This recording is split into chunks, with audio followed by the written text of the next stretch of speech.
আসলে ভাইয়ার সাথে কথা বলে খুব ভালো লাগলো। ওনারা নিকুঞ্জতে থাকে এবং ওনাদের নিকুঞ্জতে ওনারা নতুন একটা ক্লাব খুলতে যাচ্ছে। আপনারা যারা এই ক্লাবে ভর্তি হতে চান, ভাইয়ার লোকেশনটা এবং ঠিকানা, ভাইয়ার নাম এবং ফোন নাম্বার দিয়ে দিবে। একটু কথা বলি ভাইয়ার সাথে। ভাইয়া, আপনার ক্লাবে ভর্তি হইতে হলে আমাদের কি করা লাগবে এবং কিভাবে আসবে দূর দূরান্ত থেকে ছেলেরা?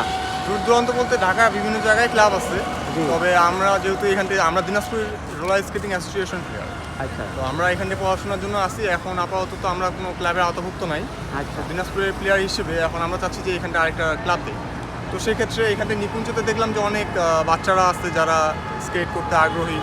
ওইখানে মূলত স্কেটটা সেভাবে জনপ্রিয় না আর কি। তো এখন যেটা ভাবলাম যে ওখানে একটা স্কেটিং যদি ক্লাব দিই তাহলে ভালো চলবে। তো এই ভালো চলার ক্ষেত্রেই আর কি মূলত স্কেটিং ক্লাবটা দেওয়া। তো আমাদের অ্যাড্রেসটা হচ্ছে নিকুঞ্জ 2, রোড নাম্বার 20 আর হাউস নাম্বার 12-তে আমি আপাতত আছি। আর আমাদের যে ক্লাবটার অ্যাড্রেস সেটা হচ্ছে নিকুঞ্জ 2, রোড নাম্বার 8, নিকুঞ্জ পার্কে ইনশাআল্লাহ।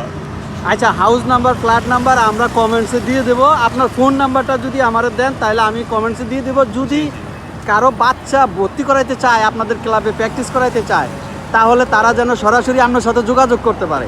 ঠিক আছে? তো আসলে আপনাদের দেখে খুব ভালো লাগলো। আপনার ফোন নাম্বার এবং ঠিকানা, অ্যাড্রেস আর হাউস নাম্বার, রোড নাম্বার আমার দিয়ে দিবেন। এখন আমি ভিডিওতে দিয়ে দেবো। আর যদি যারা বাচ্চা ভর্তি করাইতে চান, হ্যাঁ, তো তারা আর কি ভাইদের সাথে ভাইদের ক্লাবে ভর্তি করাইতে পারেন। ভাইরা নতুন একটা ক্লাব দিতেছে, আপনারা সবাই অংশগ্রহণ করতে পারেন এবং বাচ্চাদেরকে ভর্তি করাইতে পারেন। হাতের নাগালে আছে নিকুঞ্জতে।